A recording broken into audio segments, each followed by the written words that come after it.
On this episode of Big Drive Energy, we are back after a crazy week in the golf world. We got a bunch of hard-hitting topics today. We're going to go over Lexi Thompson's debut at the Shriners Open. Guys relegated off the LIV Tour. Just an absolutely, what's the word I'm looking for here? Just a rude graphic. Like, just the fact that they have to post that. It's horrible for those guys, but also funny because it's a guy we talk shit about a lot. We're going to go over my Superintendent's Revenge tournament last Friday, Broken Tee. Shout out to the folks at Broken Tee for putting that on. Incredible event overall. Just I had a few too many of the high noons and or fireball shots and or a lot of other things. So I had a good time. Also, we have a LIV player, former LIV player, moving over to Q School for the Korn Ferry Tour. So we've got some waves going back out into the ocean, if you will, or vice versa, whatever you want to call it. Tiger Woods video surfaced of him hitting golf balls. We'll just touch on that. The announcer for the Open Championship, probably the best job in all of golf, has passed away. RIP to him. And we've got 5 side effects of becoming a golfer.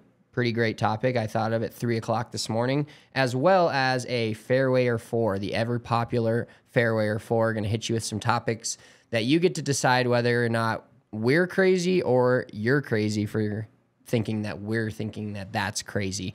And this is all brought to you by our presenting sponsor, Mitchell's employer over at Pins and Aces. They launched the app this past weekend and did a full-on like giveaway sale, all this stuff. We got a bunch of orders through the app and gave away some putters, gave away a bunch of other stuff on their social media. I have a unfortunate scenario for my life right now. I need to get all new white Pins and Aces hats. So I fucking put all my hats in the dishwasher. You know, and normally they're fine. They're coming out of the dishwasher. They're clean. All my white hats had some like sweat stains on them. Not great. But I need to get all new white Pins and Aces hats because they came out fucking gray. And I thought, oh, they're just wet. Like when they dry, they'll turn white. But another hat that I had in there that was white was like clean and stark white. So I need all new white Pins and Aces hats. And I can get them with a discount of 15% off. Using the promo code BDE at pinsandaces.com. Check out their app. They always have exclusive sales in the app. And you can use your discount code on just our discount code, if you will, BDE, on anything other than the Liquor Stick 2.0. Unfortunately, Liquor Stick 2.0 is such a great product. It is not under the BDE category. But you can check out the new Pins and Aces app. Download it from the App Store or the Google Store or whatever if you don't have an iPhone, you're a weirdo. And sorry to all those weirdos out there, but download it from the App Store.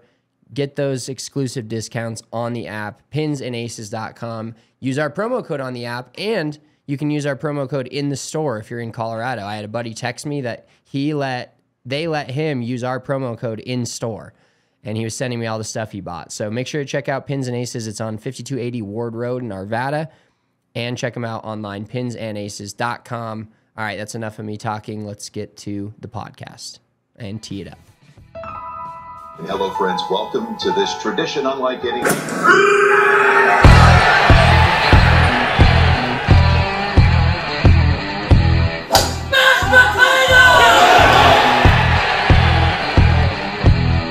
Fight the king! What?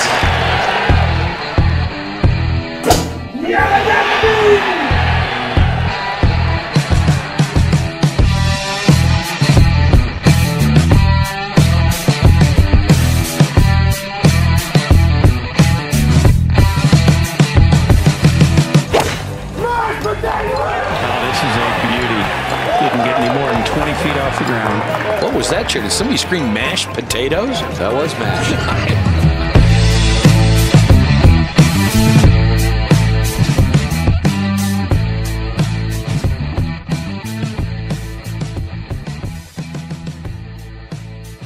What's up, dude? What's up, man? That was just the most long-winded introduction I've ever heard in my life. Yeah, I think I'm going to just take the rest of the pod off at this point. Yeah, well, I mean, you basically told everybody exactly what we're going to be talking about throughout the entire podcast. I will say, fire outfit. If you're not on the YouTube, tune into the YouTube. Spencer looks like, is that a Rugrats? It is.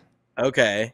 So Spencer is channeling his inner small child and dressing up like Rugrats.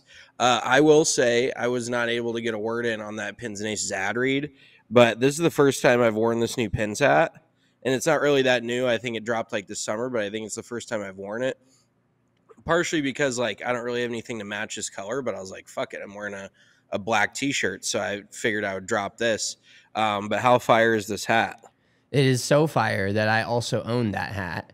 And I think I have one shirt, like one outfit that it's mostly black but has the teal in it. I forget what it is now off the top of my head, but that's when I just dropped that fire teal hat right on my own head. No one else's head, my own head. Well, yeah, and so actually what I didn't realize, and this is me being an idiot because that's just standard, Pins and Aces has shorts, so I got a bunch of their shorts, and they have like a pair of shorts that are exactly this color and a bunch of like a really cool red color and a bunch of other colors. So now I can like match outfits with hats like this, because I would always be wearing like black pants or, you know, something pretty low key, but now I can wear a little bit more vibrant shorts and let these legs get a little tan. I've actually maintained a pretty good tan on my legs, so I'm happy with myself. That's like the first time ever since I've been a golf pro that I've had tan legs, so I'm pretty pleased with myself.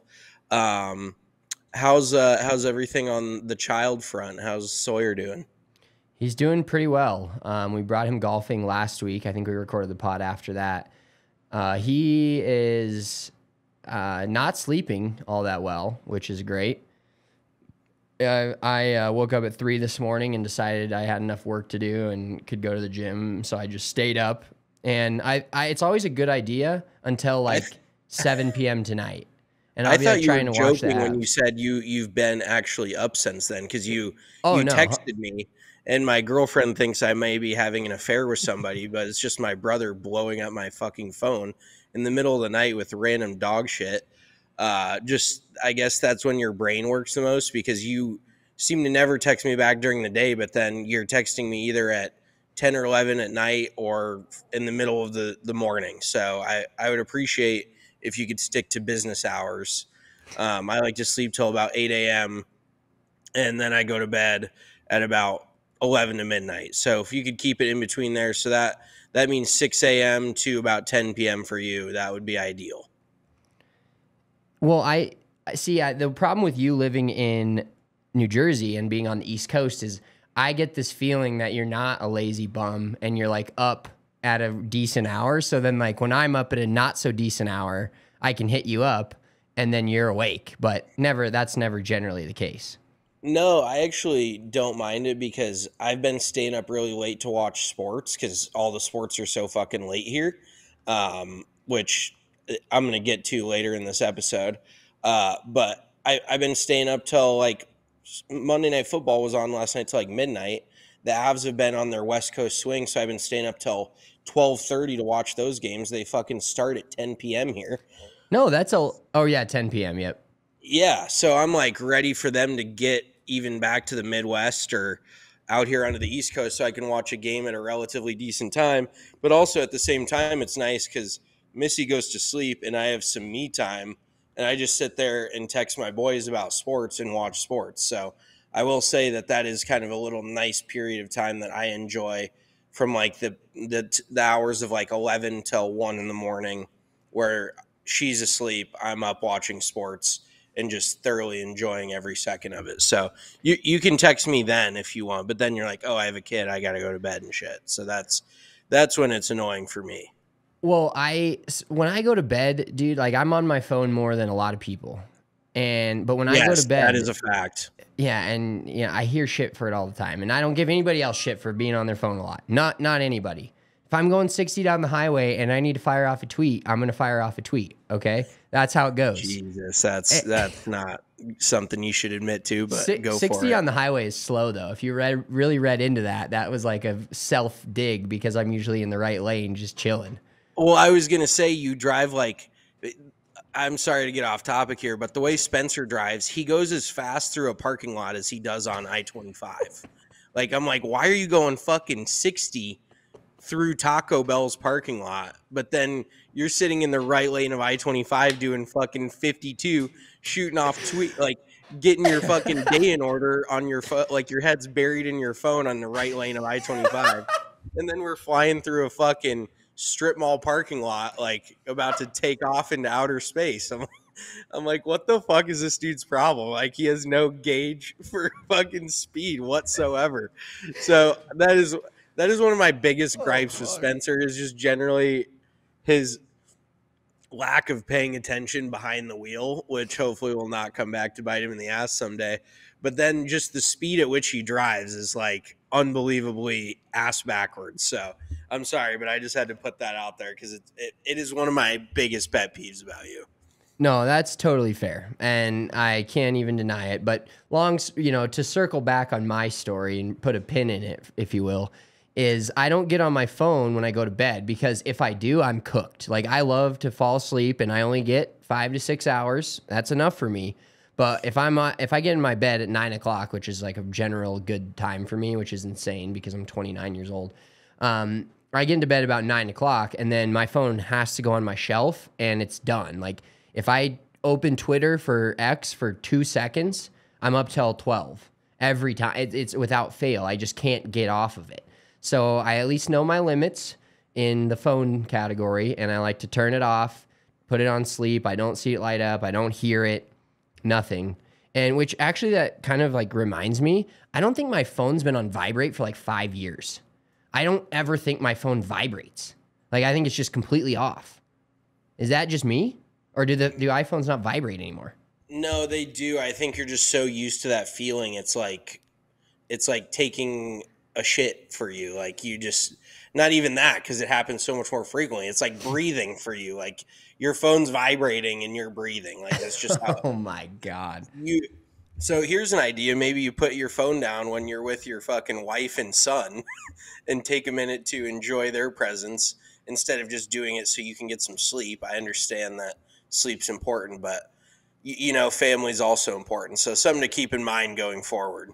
For the record, I went on a walk today, 45-minute walk, no phone. Well, I had my phone. Get home, 43 unread text messages. So, well, that was mostly from the group shit talking you for your bad fantasy football loss last night. Yeah, but that's so, like, so it's like a fucking tidal wave. It just buries me. If I don't look at it for long enough, I'm going to get buried underneath it. I understand. Well, that's like my girlfriend saying she has all these emails when she wakes up, but all of her fucking stuff on her email list is linked to that email. So she's got like Bed Bath and Beyond. I'm like, that doesn't count as a business email. Like, you don't count your weekly email from Abercrombie as your stack of emails you need to go through. So I think you're just puffing up those numbers a little bit. But I understand, like, not looking at your phone. It causes you anxiety, but at the same time, like, just taking a walk and not looking at your phone. And apparently that's like a trend now that's happening where like kids our age are like, here's an idea. You take a walk outside and you don't look at your phone. You don't listen to a podcast. And they act like they just like discovered fire for the first time.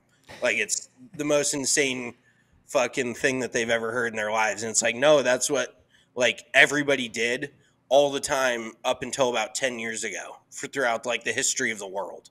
So you're not discovering anything new, but it is a nice, relaxing little time period where you can just take a walk, have some quiet. Didn't do a little golf because I know we've got some topics to touch on.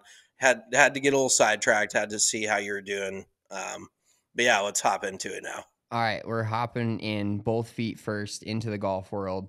Lexi Thompson, Mitchell's childhood crush. There's a photo out there that we may release on our Instagram at some point of Mitchell, total back, like we were, Ralph Lauren polo kids. I've got the fucking logo tattooed on my chest. That's not fake. Yeah, that's embarrassing. We were so deep into polo. He's got like the backwards polo white, standard hat on. All we wore for like 5 years straight was polo t-shirts with the little, horse logo. Hence why I got it tattooed. So I'd always have it on, even when I was naked or in the pool. But he has this picture of him and Jesus Lexi Christ. Thompson. Spit it out. And how old were, well, so that was what, when was the Solheim Cup in Colorado? 2010? No, it was like 2013. 2013. Okay. So you were 18? I was a senior in high school. And the crazy thing is, so was Lexi. Like, it felt like she was so much older than me because I was like watching her on TV and shit. But when I took a picture with her, we were like the same age. I was like, yo, is this like, could this be a thing? And then that quickly ended like 5 seconds later when she walked down to the first tee. And then I went and stood out in the crowd and watched her. I was like, yeah, this is a pipe dream. But like I said, like, she feels so much older because she's been on the golf scene since I think she qualified for the US Open. She was like 12 or 13. So she's been in the game for 15 years and she's not even 30 yet. So, I mean, kudos to her for, keeping her game in that good a shape.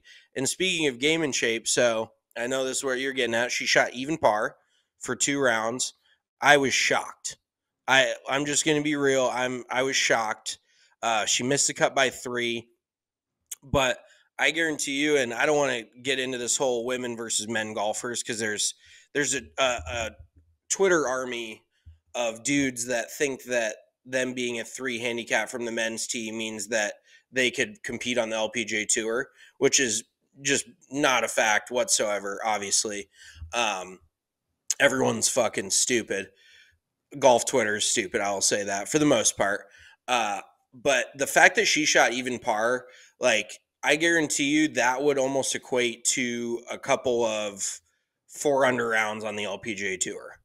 So, I think she played very, very well relative to her, and I'm not talking shit, but a lady playing from men's distance, that is a clear disadvantage. So for her to go out and do what she did, I was shocked. Like you said, what did I set the over under at? Like 154 or something like that. Like, I think, or 152, like a pair of 76s, I think is what we landed on for the over under there. Yeah, I think is 73. Or was it 148? No, I think, yeah, we were in the 140s. But yeah, the second day she shot 69, nice. But she hit 12 of 14 fairways and only missed 4 greens. So put on a clinic out there, and it obviously the Shriners isn't a overloaded event, but a cut being at 4 under on the tours is kind of it's pretty low. Or 3 under, excuse me, sorry. Yeah, I was going to say the cut was 3 under, but I mean, either way, for her to, like, she was near the cut line. Like, she beat probably 40, 45 dudes this week. And she even, like, I will say Lexi for and I hate saying it, but for a lady, she hits it a long way. Like, she drove I think it was a 296 yard par 4. She hit it to like 20 feet with drivers. So there is a lot of, like, she is one of the longer hitters on the LPGA Tour.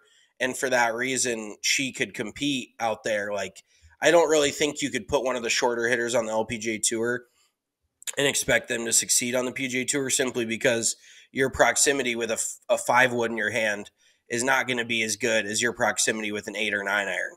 So that was one of the reasons she was able to succeed. But overall, I mean, she brought her game we had discussed last week how bad of a season she's had on the LPGA Tour. I think her last top 10 was last November. So the fact that she went out and got pretty close to making a PGA Tour cut, I was thoroughly impressed. I was eating my words. And at that point, you should have just been like, let's just let her play the weekend.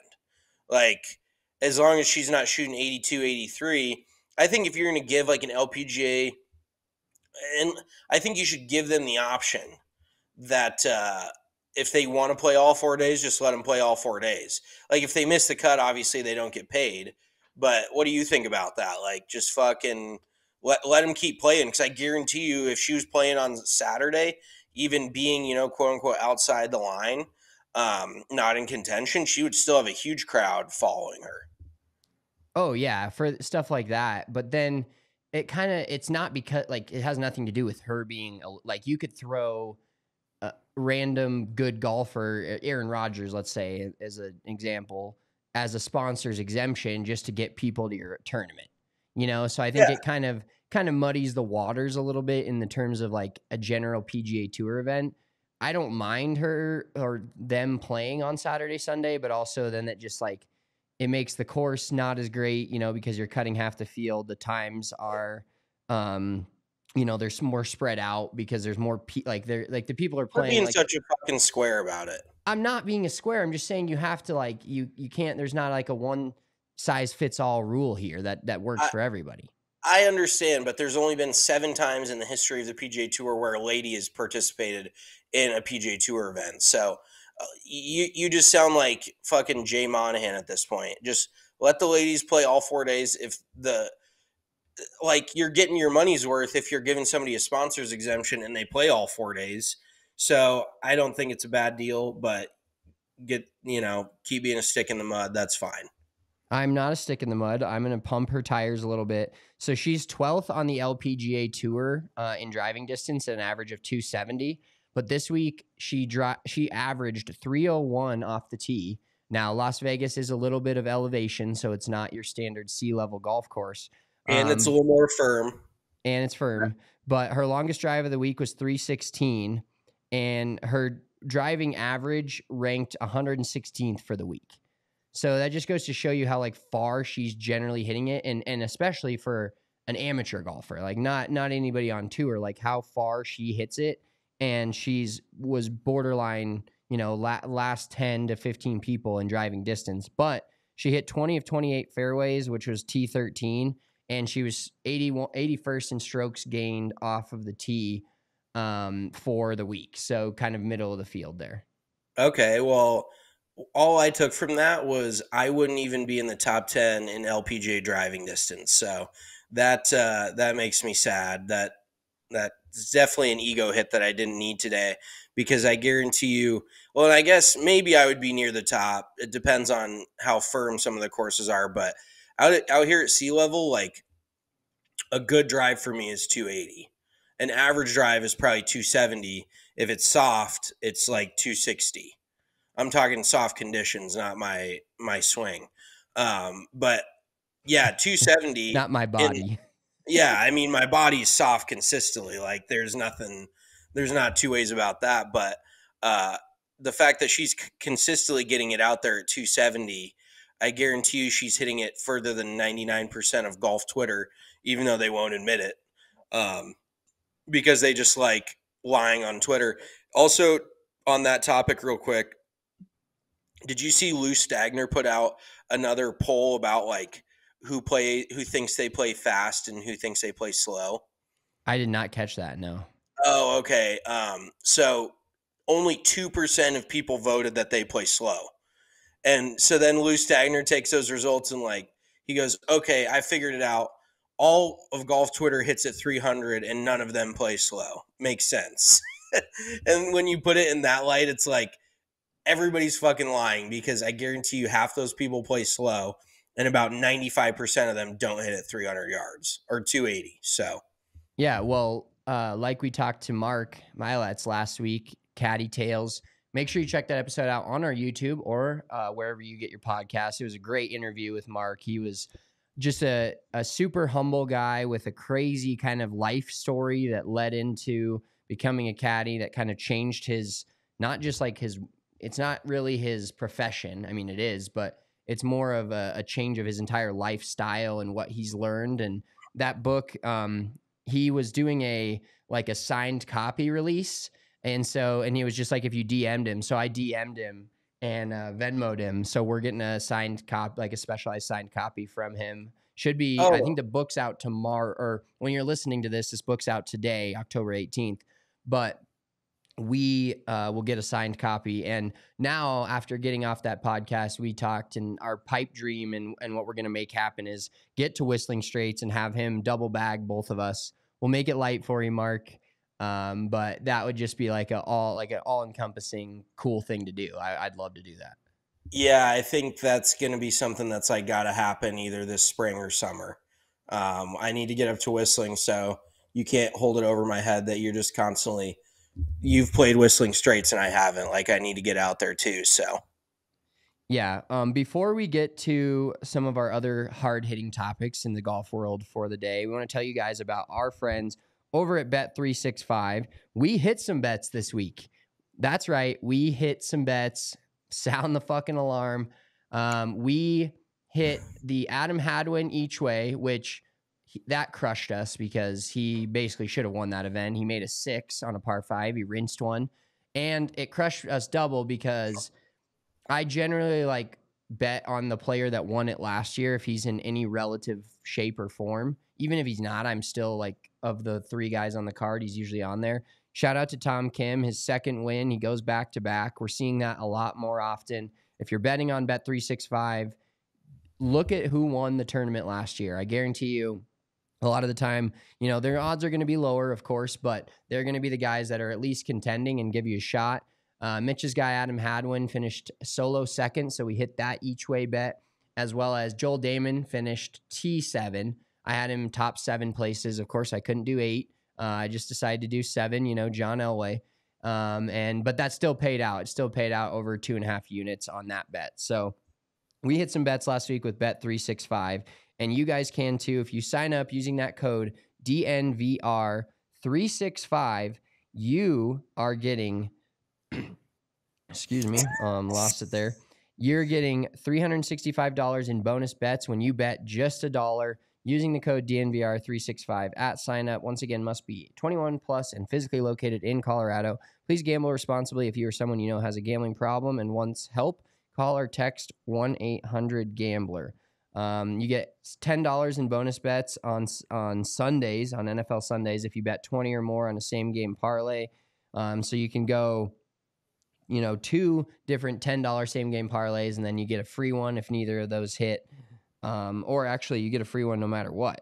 So you get a free $10 bonus bet parlay that you can use for the Monday night games. You know, you're feeling a little bit in a hole from the Sunday games, the 49ers and the Eagles both losing, which killed everybody.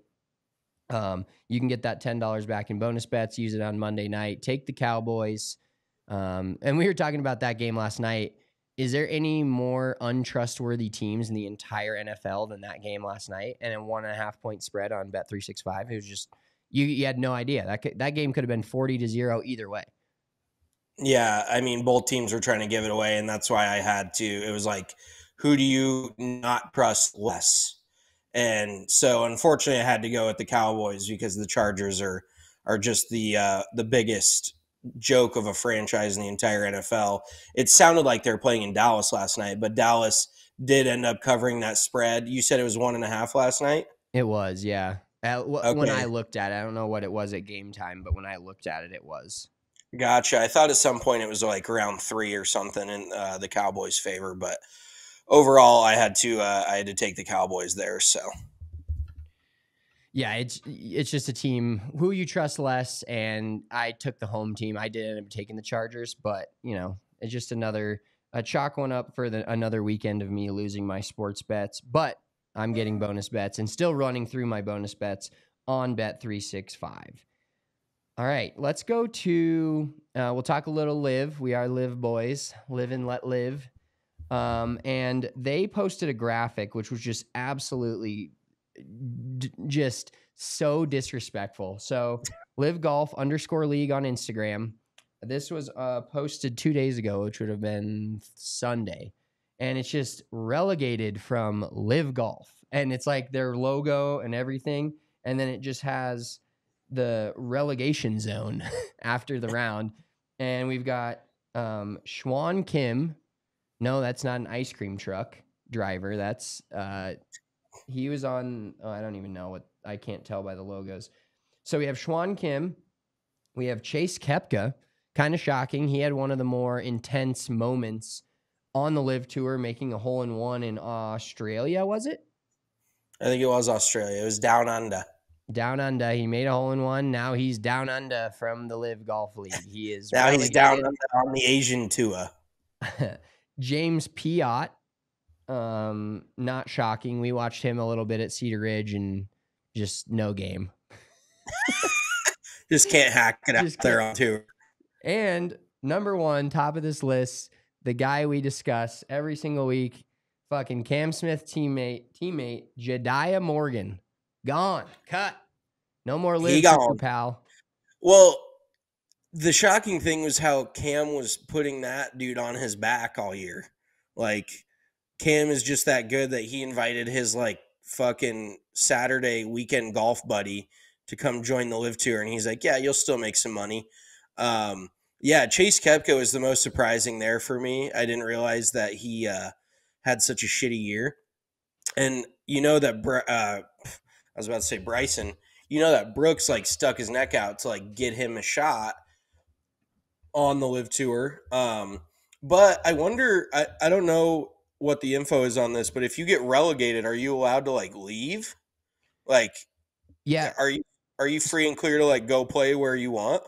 I believe you are. Well, I would imagine that I don't know the specific rules of getting back like into PGA Tour stuff, but you have to play. Then you have to play Asian Tour Live qualifying events to get back out, but they can't get back out until 2025 if they are actually relegated. So they're put down into the shadow realm. Well, I was just thinking of like a sneaky way that like say Brooks wanted out of the Live. Like, what if he just tanks it for a whole season and gets relegated and then leaves and goes back to the PGA Tour? Like, that could be something. I could be onto something there. I do think though that there's a period of waiting time before they can actually get back onto the PGA Tour. So let's just hop right into that topic as well. This joker here. So Monday Q info of Case of the Golf one of our favorite follows on Twitter. Just a great follow in general. He said, he tweeted, one of the most interesting names at Q School, Turk Pettit, left the Korn Ferry Tour in 2022 to join Live, but then didn't play Live in 2023. He will now look to earn a PGA Tour card the right way. Oh, it doesn't say that. He will now look to earn a PGA Tour card and become the first Live member to do so. He has a little connection to us. Not really, but he won the Colorado Open. So, good player. So, yeah, I mean, you got to be a fucking stick to win the Colorado Open. That's basically like a Korn Ferry event at that point. He made 100K, or is it 150 goes to the winner of the Colorado Open? Like, fat purse, biggest state open purse in America. But I was looking it up. He was only guaranteed 120 grand to play Live. So at that point, it's like, do you really, because he played college golf at Clemson, like he was out on the Korn Ferry Tour. Does 120 grand really move the needle that much for you that you're willing to like leave the Korn Ferry and go over and play Live? Like, I was kind of shocked at that number. But yeah, it looked like the year previous, he had actually qualified for a few PGA Tour events and made like 80 grand on the PGA Tour. So it's really like, why, if Liv was cutting you a check for, $2 million, then I totally understand. But 120 grand, like, I'm not poo-pooing that. It's money's money, but I know that he probably could have made that as a full-time player on the Korn Ferry Tour and even just Monday qualifying into some PGA Tour events. But I also have to say too, what was funny is I looked at the Live order of merit for this year, like when I was looking at who was relegated and shit, and Lee Westwood and Ian Poulter are both they're both exempt from being relegated because they were two of like the big names that they brought over in an attempt to like bolster Live, but they're both like in the bottom, I think in the bottom, the next 5 or 6 worst players out of the 48. And so it just cracks me up because I actually really like Lee Westwood and Ian Poulter, but they go over there, and they're some of the hardest like Live defenders of all the players that joined, and they're fucking playing like dog shit. So I just think it's kind of funny that they're in that position. It's like, well, we see why you went over there now. That makes sense. Yeah, and what's funny about that too is they're like, you're too big of a name though for us to relegate you. So Jediah Morgan, get fucked. Like, these guys absolutely. are out there just grinding, shooting 78, but they're Lee Westwood, you know, like Lee Westwood's I don't think he's ever won a major, correct? He's like one of the guys, like now he doesn't matter to anyone, or to Yeah, anyone that talks about the PGA Tour. him and Ian Poulter will go down as probably two of probably the top 10 best of all time to not win a major. So yeah, but they're, like you said, they're just legendary names. Their name carries some weight on both sides of the pond, really. I mean, they both whooped our ass in Ryder Cups. So I get why they don't want to relegate them, but that shit would be so funny to like put your ass on the hot seat, like nobody's safe. Like go fucking start practicing because you could be down on the Asian tour next year. That shit would crack me up. Yeah, fucking hit the range, chief. Well, now I do think this Turk Pettit guy is going to have, he's obviously the first one and the guinea pig, but it's going to be interesting to see, you know, how quickly he can work his way back. And then if he ever can, first of all, but if he does, how quickly that is. And then kind of he's, you know, carving the pathway, essentially. He's leaving the little breadcrumbs behind through the woods to see if he can get back on tour. And I'm not saying he can't do it, but like this isn't like a scenario where a guy that's played on many tour events before and won, you know, like you said, the Westwoods, the guys like that, the Poulters, where he already had a hard road. He tried to take the easier-ish way out. Now he's going to start climbing that hard road back. And maybe if he makes it quickly, it opens the door for a few more guys to do that if they want to. But at the same time, like you were saying, I think it was 120K. That's like you have to play well on the Korn Ferry Tour to make that still. Like, you know, when you look at the payouts, like if he won a tournament, he'd be set. But if you're a guy that's kind of middling around the, you know, making cuts every Korn Ferry Tour event, that's a guaranteed paycheck to play less golf and more of a different environment than it would be to grind it away on the Korn Ferry Tour trying to make that. So I do see where he's coming from. No, I get it, but you're forgetting that all these guys that come out of like big colleges like Clemson and Florida and all these SEC schools, they've got dudes like these golf guys are like NIL before NIL existed. Like there's so many of these guys that right when they turned pro, they had these donors like not lining their pockets, but being like, I heard the story of one guy that basically got the rule changed on the PGA Tour to not have Q School go all the way straight to the PGA Tour, any qualifiers, because he won Q School and missed every single cut that season of PGA Tour events that he played in. Like he made $0. But apparently he had a guy, he played at Florida, I forget what his name was, but he had a guy right when he graduated, he goes, here's 250 grand, go get your career started. So, I mean, if you're not living like high off the hog, 250 grand will last you pretty much 3 years playing full time, almost every week, travel, you name it. So a lot of these kids have sponsorships through connections they've made back at home or in their college town. So those guys are missing out on money that they're probably not getting now because they go, you know, play the LIV Tour. So I'm sure let's just put it this way, him playing at Clemson and succeeding at Clemson, I'm sure he'll have a few people that are willing to front him some money that are backing him to get him back out on the Korn Ferry Tour. Yeah, that's a good point. And you don't think about that in general. We don't see, you know, athletes make a lot of money on the surface, but they make even more money a lot of the times doing all the commercials that we see, but that doesn't necessarily register in, oh, he signed a 6-year, $60 million deal. He makes $10 million a year. No, you know, Mr. Pfizer, Travis Kelce makes a shitload more. He's like every third commercial he's in. So dude probably makes way more. He wants to be the highest paid tight end because he thinks he's the best tight end in the league. And right now it's probably true, but he's making way more money just off of his name than what he is on his NFL salary.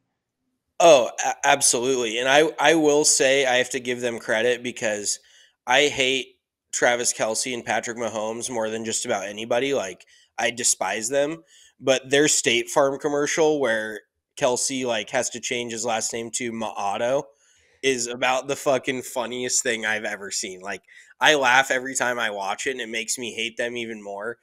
when he just like gets up like he's stomping around like an upset like 8-year-old. He's like, why do I have to change my name to Maotto? Like that shit just hit for me. So I'm sorry, but I couldn't hate them for that period of time because it was just too goddamn funny. I was like, I hate that I love this so much. Like I hate that I'm laughing. Yeah, I'm like past the point of like hating them at this point, I think, because we're just so bad. We're Broncos fans. For those of you that are just tuning in, welcome to the fucking show. But yeah, we're just so bad. We're in literal hell right now, so it doesn't really matter what other teams do. Exactly. Like they can just have their flowers, whatever. As long as they don't win another Super Bowl, I'll be good. Yeah, agreed. Let's move to our own golf game a little bit, or mine at least. I just want to talk about the Superintendent's Revenge I played on Friday at Broken Tee. First of all, when I got the email, like the registration email, there was like 8 different beer vendors. So I was like, oh, this will be good. Like I knew what I was in for. Free Bloody Mary bar to kick the day off. I dressed up as the Joker, which I thought was pretty creative because I had a Jokic jersey on, Joker full suit, the Joker tie, and then my Pins and Aces Joker hat.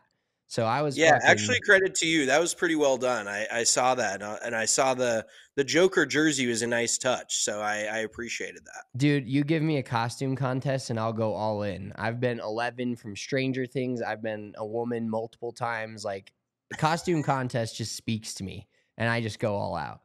No, I feel you. We were Motley Crue like 4 or 5 years ago, and that shit hit.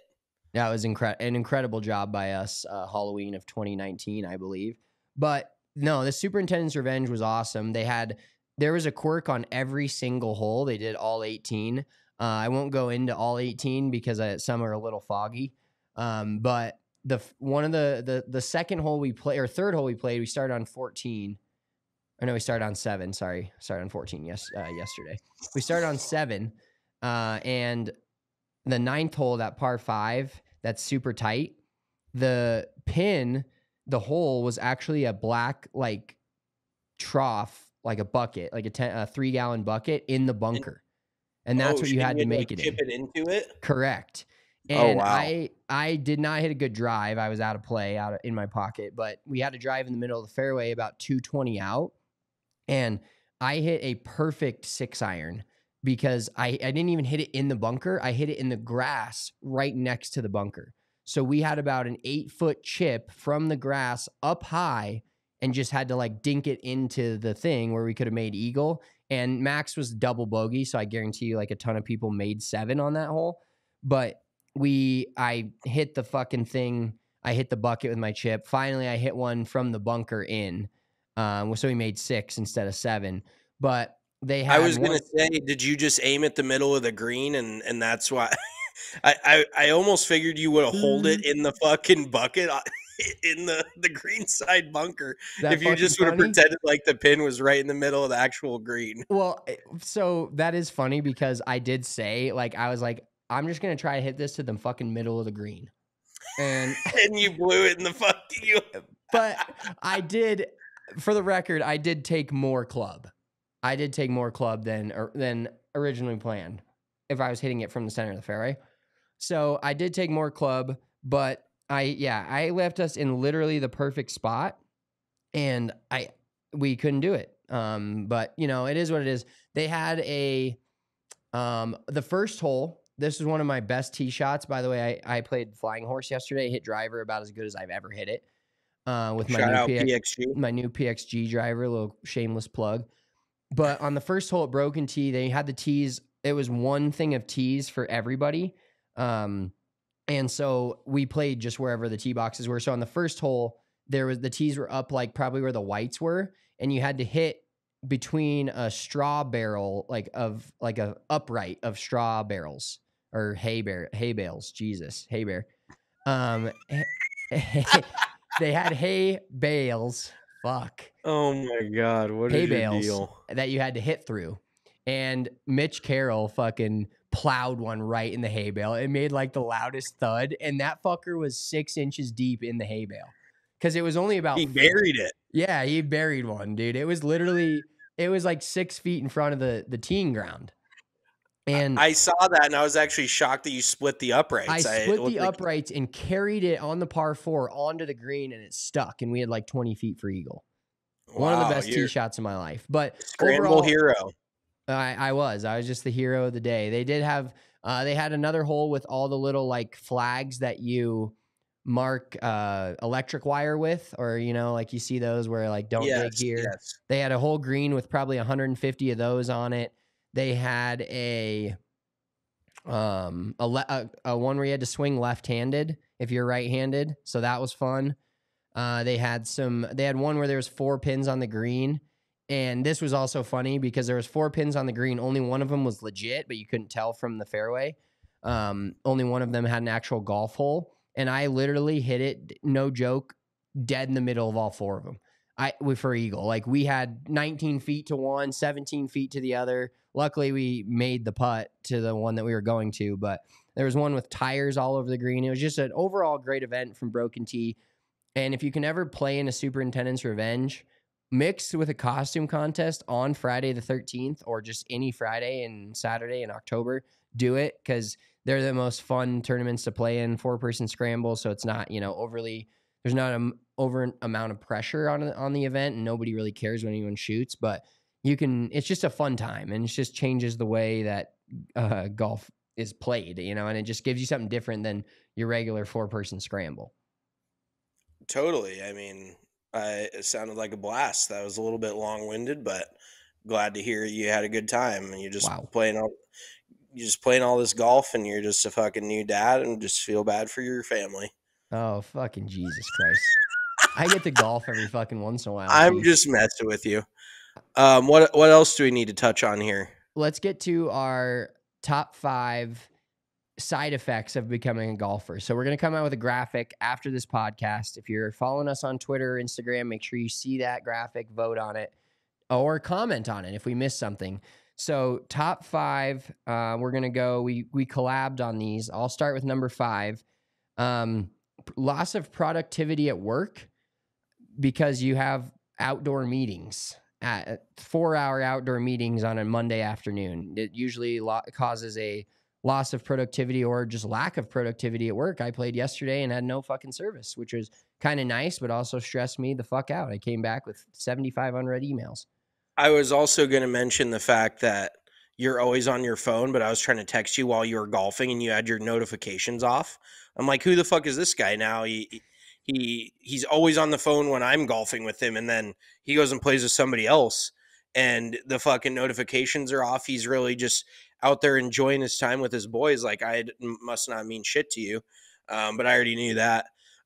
Yeah, the lack of productivity at work. I'm actually, luckily for me though, I can just say that I'm going to quote unquote work and like talk to the guy in the pro shop when it's really just me checking in for my round. Like I have a tee time tomorrow afternoon, so I'm gonna be like, yeah, I went and talked to this pro, and I'm just going to go golf. So that kind of covers my ass. But a lot of people aren't so lucky. Are you gonna leave a card? Oh yeah, I already dropped a catalog, but I'll leave him a card. Actually, the dude that I've played with out here, I won't drop his name just in case somebody hears about it, but he bought one of those things that moves your mouse around for you, so it looks like you're active on fucking like Google. Because he was like, he goes and plays golf like every Friday, and he needs to be quote unquote active on his computer. So he's like, best $15 I ever spent. Like my mouse is just artificially moving around while I'm out golfing. So yes, I enjoyed that. Mine, number 4, spending money on training aids. Spencer doesn't really do that because he just likes to raw dog it and suck ass at golf.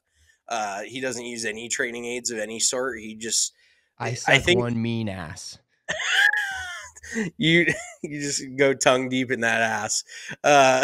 You're fucking not. Let's put it this way: for how good you are, you really don't try to be good at all. So I got to give you credit. Like you're as good as you can be for somebody who literally like your mentality is I suck at golf and you never practice. So you're as good as it gets if you're looking for that. But yes, I've spent some money on some training aids in the past. Some work, some don't, and some are just kind of like snake oil. that you see in the middle of the night on golf channels. So don't buy that shit.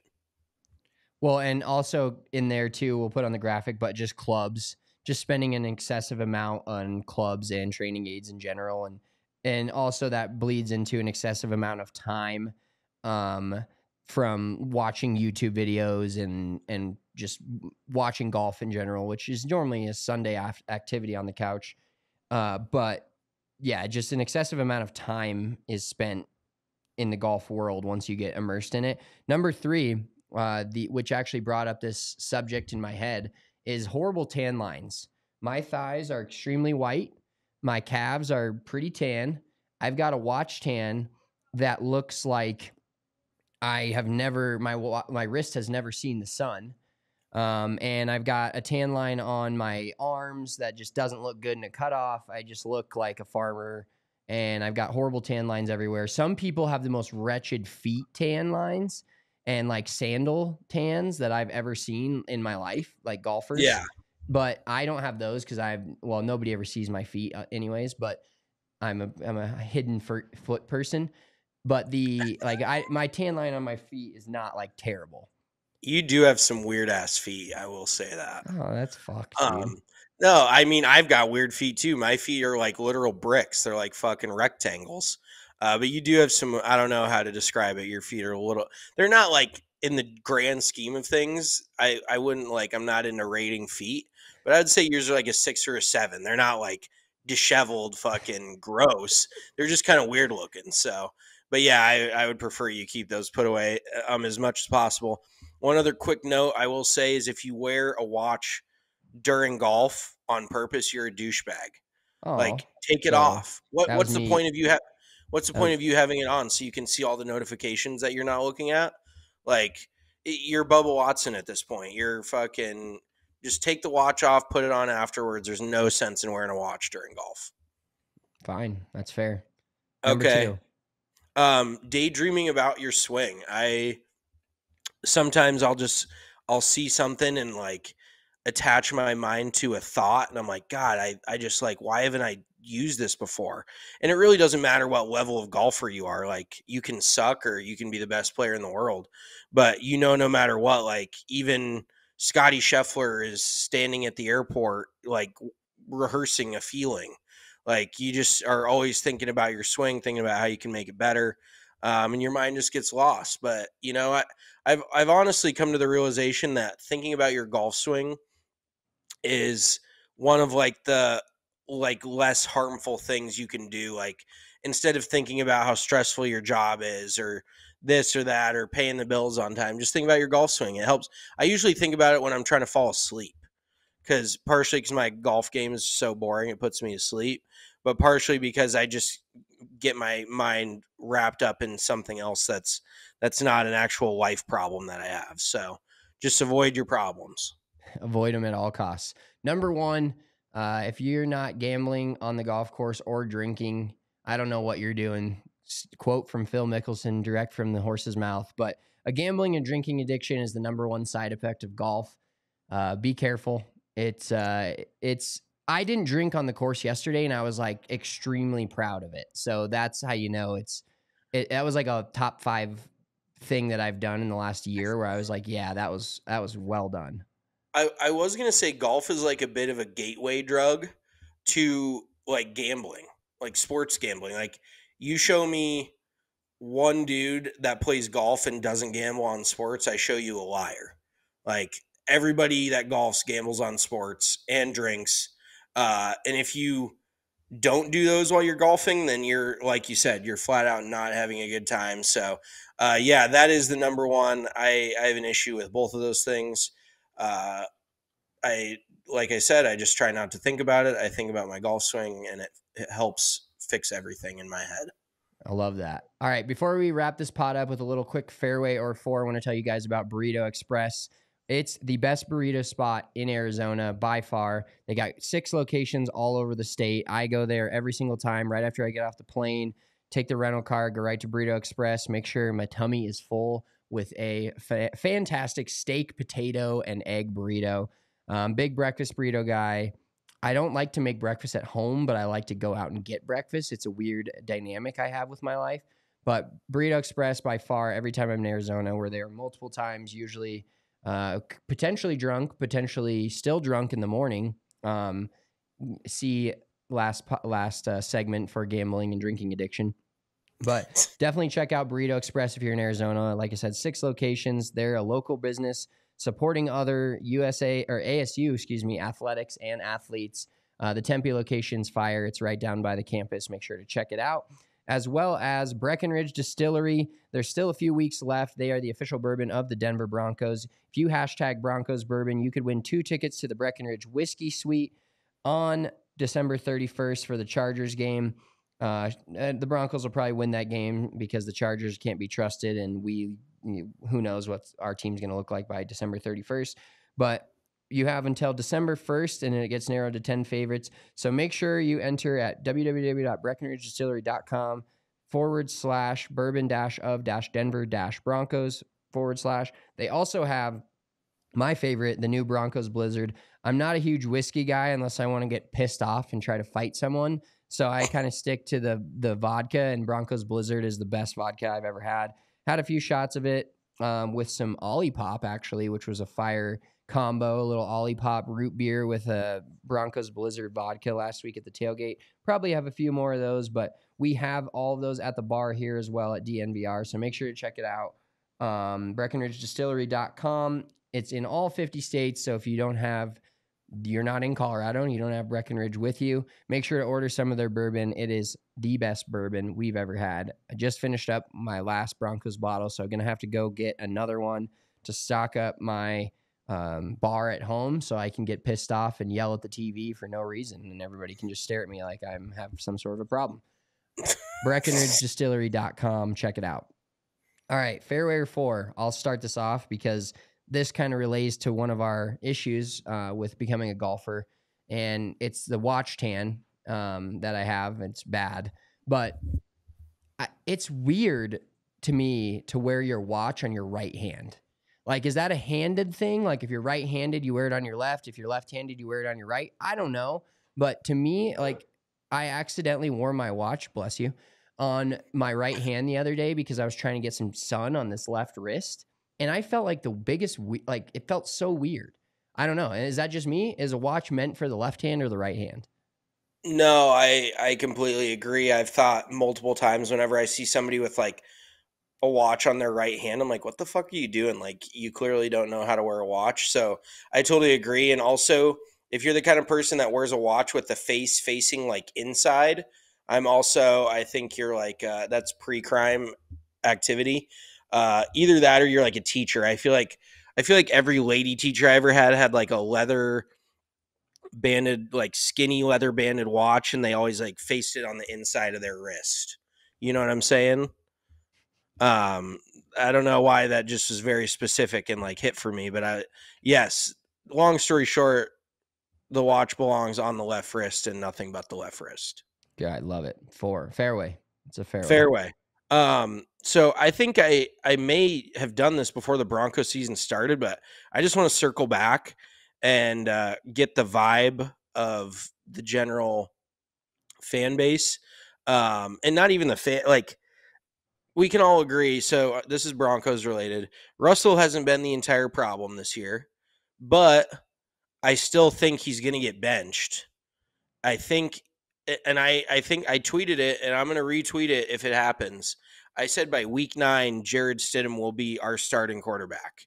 So do you think that's any more Fairway or Fore at this point than it was 6-7 weeks ago? I don't think so. I don't think he's going to get benched because he has not been the problem. The defense has been the worst scoring defense in the NFL. But I don't think it helps. He's legitimately like playing himself out of a Hall of Fame career at this point. Right. But I think if like the Broncos to succeed want to, I still believe that they want to push for making the playoffs and a potential Super Bowl with Russell Wilson the next couple of years. I completely disagree. I think they're kind of tied to his contract and tied to him. I don't know I think they eat the dead cat money next year and cut his ass. You never know. I mean, they could go to a full rebuild, but I don't know. I think him being less of the problem makes it a harder decision, but I still think it's I still think it's Fore that he gets benched. I still think he's out there because of who he is playing in Week 17 in Las Vegas against the Raiders. To be honest. Okay, let me say this. I don't think he gets benched. I think he has like some sort of mysterious season-ending injury. Because like you said, to save face publicly, they won't bench him. But I think it's going to be like, oh, we need to shut it down for the year type of thing. Because I think it's going to happen. So bookmark that, put a pin in it. We'll circle back in a few weeks because I think we're on track for that. I love it. All right. If you're not following us on X, formerly Twitter, or Instagram, follow us on Instagram at Big Drive Energy Pod, on Twitter at Big Drive Energy, on TikTok at Big Drive Energy as well. Make sure you're checking out our pod on the YouTube. You get to see our beautiful faces.